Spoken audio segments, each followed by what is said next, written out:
hope you can hear me. I'm sitting outside to film today. I thought I'd just try something different, and I wanted to get back into doing kind of seasonal or quarterly Q&As. I think the last one I did was in the spring, I think. So I thought I'd do one today. I reached out on my Facebook page and asked if you guys had any questions.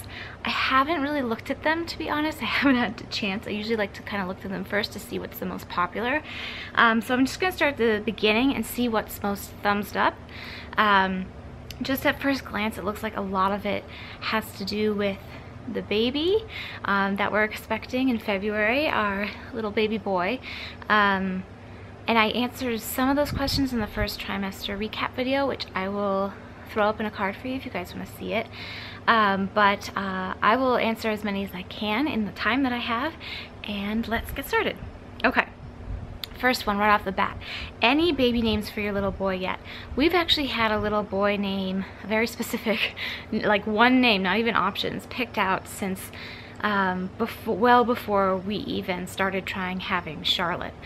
So for many years we've had this name picked out. I'm not going to share it till after the baby is born, but we do have a name. It's set in stone. There's like no waffling on it. Let's see, a lot of questions about the nursery, specifically is the baby gonna have his own room, and what room will it be? Yes, the baby will have his own room. We have upstairs, there are actually 4 bedrooms.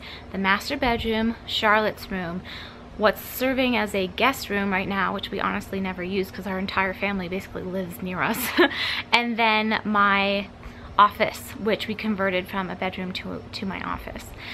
So the guest room, if you hear snuffling, Winnie's here.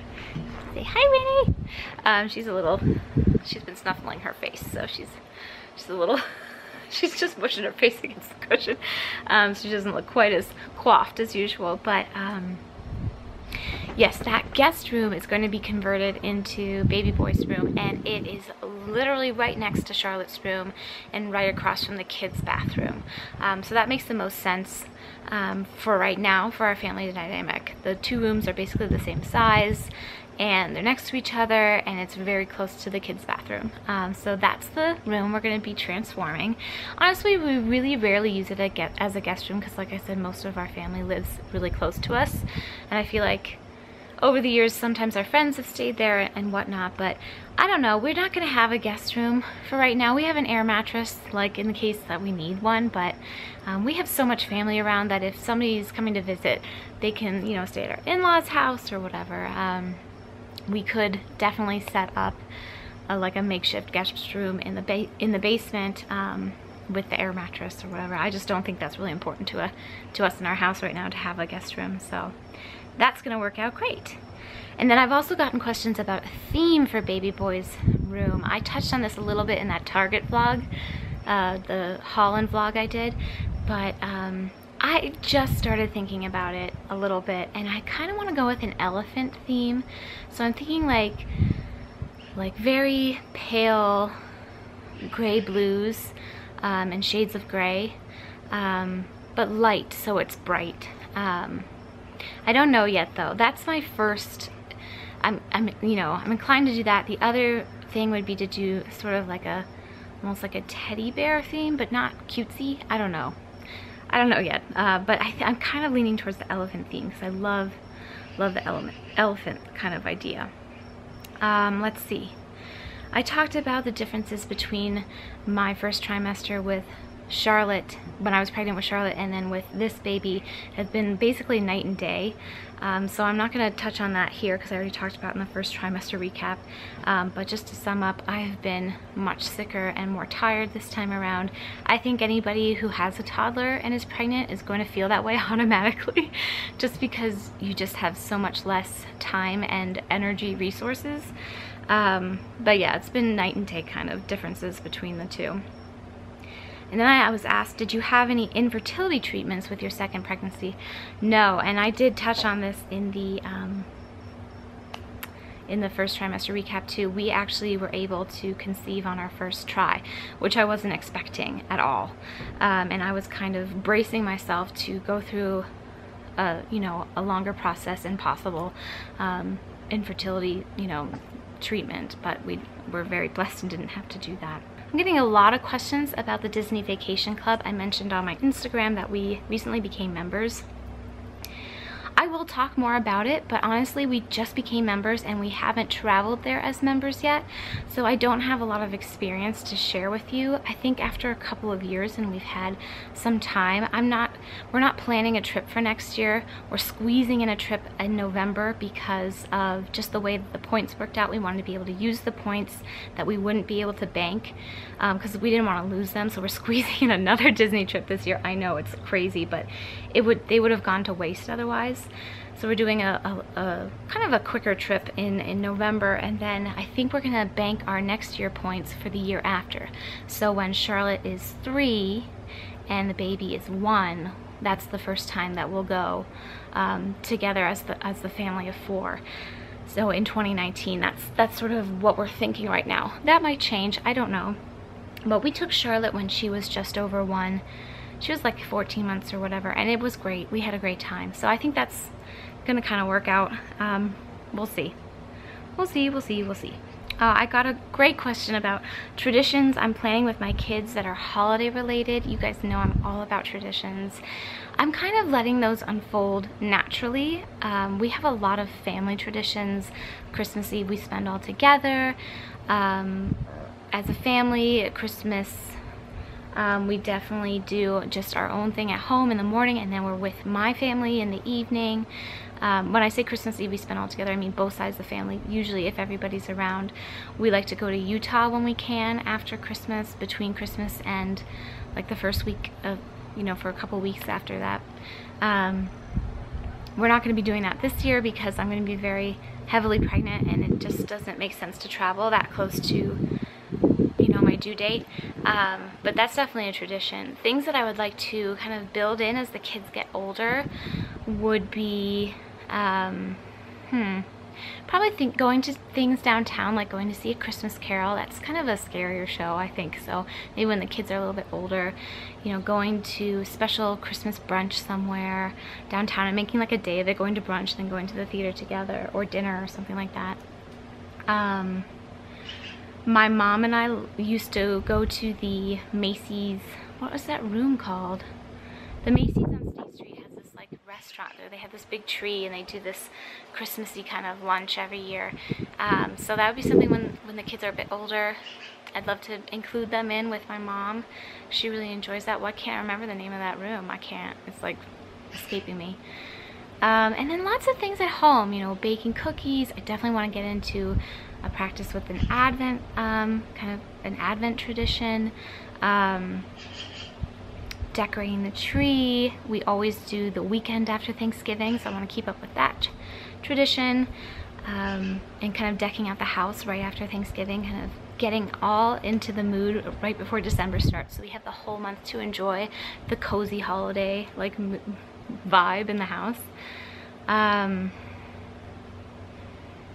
just think a lot of like things as a family. I'm sure they'll think there are things that we'll do with the kids when they're little that are like local things we can do, like go to the park district might put on some sort of cookie decorating thing, or do like gingerbread houses and things like. I mean, it's just I feel like I kind of have to wait and see as these things unfold what we you know, kind of keep as an annual tradition. But I'm all about the holidays. You guys know I love that time of year, and I just loved spending it with Charlotte last year. That was such a blessing for me, and I just feel like it's gonna only get more fun.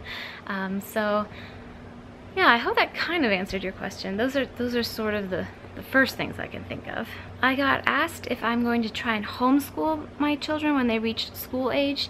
I am not personally going to do that. I don't think there's anything wrong with it. I think it's a wonderful thing, but we have such amazing schools in our area. It's one of the reasons, one of the many reasons, but it is one of the reasons we live where we do. So we have a lot of options between private and public, great schools. So I don't think we're gonna go that route.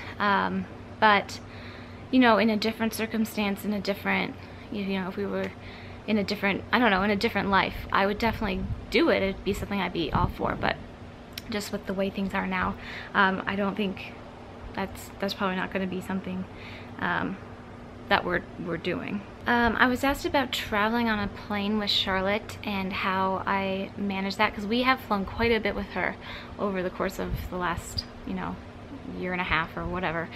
And I have always opted to purchase her a seat. I think the first flight we did, I think I did get her a seat. I don't even remember. I feel like I've always purchased a seat for her and brought her car seat on board. When she was still in her infant car seat, we used that, and we could strap her into the airplane seatbelt that way.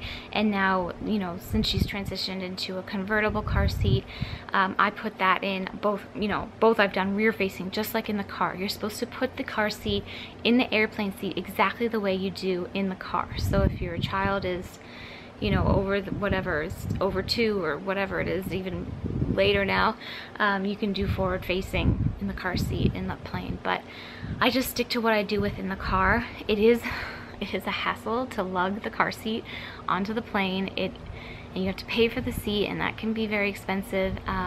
Of course, it's not an option for everybody, but it is an option for us financially, so it's just something I've always been more comfortable with. I feel like she's safer that way. Charlotte does not sleep well on the go. She never has. So I feel like she's just easier to manage on the plane when she's in her seat. She gets buckled in just like in the car. Of course, we take her out if she gets, you know, fussy and the seatbelt sign is off or whatever, and we need to, you know, kind of bounce her around, or she needs to move around a bit. But for the most part, she stays in her seat. And because she's rear facing and I'm sitting right next to her, important to note, when you bring a car seat on a plane, by law, that seat has to be in a window seat, because it cannot obstruct anybody from getting out of their seat. So she's always in the window seat. I'm always in the middle seat next to her, and then I can be like face to face with her the whole time, interacting, and you know, we do activities, and I bring toys, and we have coloring, and we have lots of snacks. I advise bringing lots of snacks, especially if your child is really into snacks like mine is. And yeah, I'm trying to think. Yeah, I mean, that's just what's worked best for us.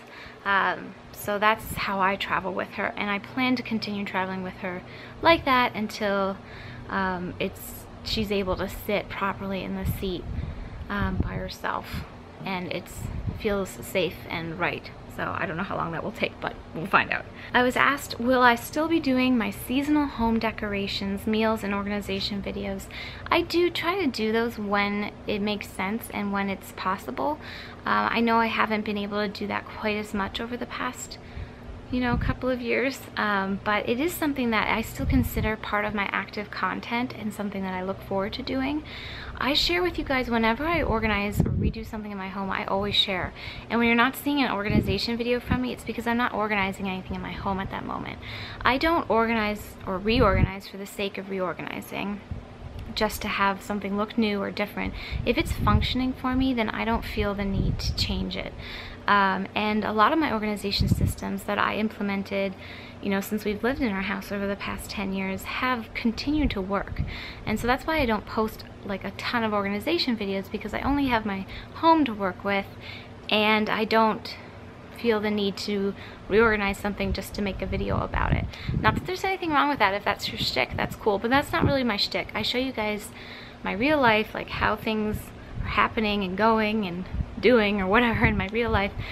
So that's how that works. And same with the seasonal decorations. I didn't decorate a lot over the past couple years, between being pregnant with Charlotte and then having, you know, an infant and then a child under 1 before the holidays. I just toned it down a bit. I think I did share some of my holiday decor last year at some point. I must have, because that's really the holiday that I decorated the most for in the past couple of years. And that's kind of what I've settled into for now. This is a very busy season of life as a mom of young children and pregnant mom of a young child too. It's just, you kind of have to pick and choose where your time goes. So as I have things to show you, I will share them, and as I don't, I'm not gonna make something just just to have a video for it. But yeah, I do plan to continue sharing those kinds of things. Lots of questions about the home renovations. Obviously, I don't know if you can tell, did I even mention at the beginning of the video, we're not home. We're at the family vacation home in Utah with Don's whole family, basically, his whole immediate family, for the entire rest of summer. And that's when we're having a lot of work in the house done. It just makes sense while we're gone to have all that done, especially with a lot of painting that we're having done and things like that that are very, you know, kind of smelly, and I just want all those fumes to sort of dissipate before we come home. So I will have much more to share with you in the fall once we're home and we kind of finalize everything, and I will share. But until then, I can't show you anything because I'm not there, so I don't have like any progress photos to show you or anything, but things are happening and I will be sharing in a couple of months. I've been asked several times about if I'm gonna get a double stroller. Definitely looking into a double stroller situation. We have the UPPAbaby Vista, which you can buy in a, do you hear the cow? There's a cow moving. Which you can buy an additional seat for, and it can become one of those ones that's like, looks like a single stroller, but it's two seats, like one stacked kind of behind the other. But honestly, I'm not crazy about my Vista. I'm thinking about doing either a blog post or some sort of, I don't know, mom chat video about the strollers that we have, the UPPAbaby Vista, and we have a Baby Jogger City Mini, and I love the City Mini. It's the City Mini GT. It has become my only stroller that I've used basically since Charlotte was 8 or 9 months old. I switched over to the City Mini GT and I have not touched the UPPAbaby basically since. Mainly because I don't, at the UPPAbaby, it's a beautiful stroller. It's bulky, it's a little bit big, which doesn't bother me, but what bothers me is that it just is not a smooth ride. I don't know if it just doesn't have the greatest suspension. And the Baby Jogger is just so much more of a smooth ride. There are parts of the Vista I wish that I could put on the Baby Jogger, like the ability to put the seat up further so it's more upright. Excuse me. And instead of a like a vinyl window at the top, I wish there was a mesh window like on the Vista, because it provides a little extra airflow, a little extra breathability. But other than that, I totally prefer the Baby Jogger. So I'm thinking about getting the City Mini GT double stroller, which is a side-by-side double stroller, which is what my sister-in-law has and loves it. The issue with that is that it is wide, and some airlines don't let you take that big of a stroller on the, or don't let you even, you know, check that size stroller on the airplane. So I don't know, I have to look a little bit more into it. But I think I'm gonna stick with the Baby Jogger brand. I don't know yet. I maybe we'll do like a mom, like a baby gear chat at some point, because I do want some new gear. I just don't know. I mean, I don't need a lot of new gear. I need some sort of double stroller thing. And that's basically the only gear I'm buying. So that's not a very exciting video. Maybe we'll have a stroller chat at some point. I've gotten some questions about Winnie. I did forget to touch on this in my first trimester recap, how Winnie has, if she's noticed I'm pregnant and that sort of thing. Winnie, this is one of the few similarities between my pregnancy with Charlotte and my pregnancy with this baby. Winnie knew before I did that I was pregnant. She has always been very close to me and always likes to stay pretty close to me, but as soon as I become pregnant, she's like glued to my side. Like literally will not leave me alone. Which I love because I love her, and of course I want to spend time with her, but it's like when you already have a dog that's pretty attached to you, and then they get even more attached to you, you know something's different. So she was sort of my first hint that I was pregnant. And I call her my favorite bump warmer. I already have a bit of a bump, and this is another similarity with my first trimester with both pregnancies that I didn't talk about in the video, but I have just tended to be colder, and I was in the first trimester with Charlotte too. I didn't start getting warmer till I was really in my third trimester, which worked out well because that was in the winter. It's going to be again. But I just tend to get pretty cold in the beginning of my pregnancy, and so when I have a chance to sit down and relax, and when he's usually right there, I will just pull her up onto my belly and she warms up my bump. And actually, since I've been able to feel baby boy so much sooner than Charlotte, I did when I was pregnant with Charlotte, feel him moving, I find I feel him moving the most when I'm like in a semi-reclined position and when he's on my lap. So yeah, she's definitely noticed, and she's definitely very protective of me right now. Okay, the last question I was gonna answer is about vlogging and sharing more, you know, that kind of follow me around day in the lifestyle videos. I do hope to do a little bit more of that with you. To be honest, it's gonna be mainly focused on me and not as much of my family.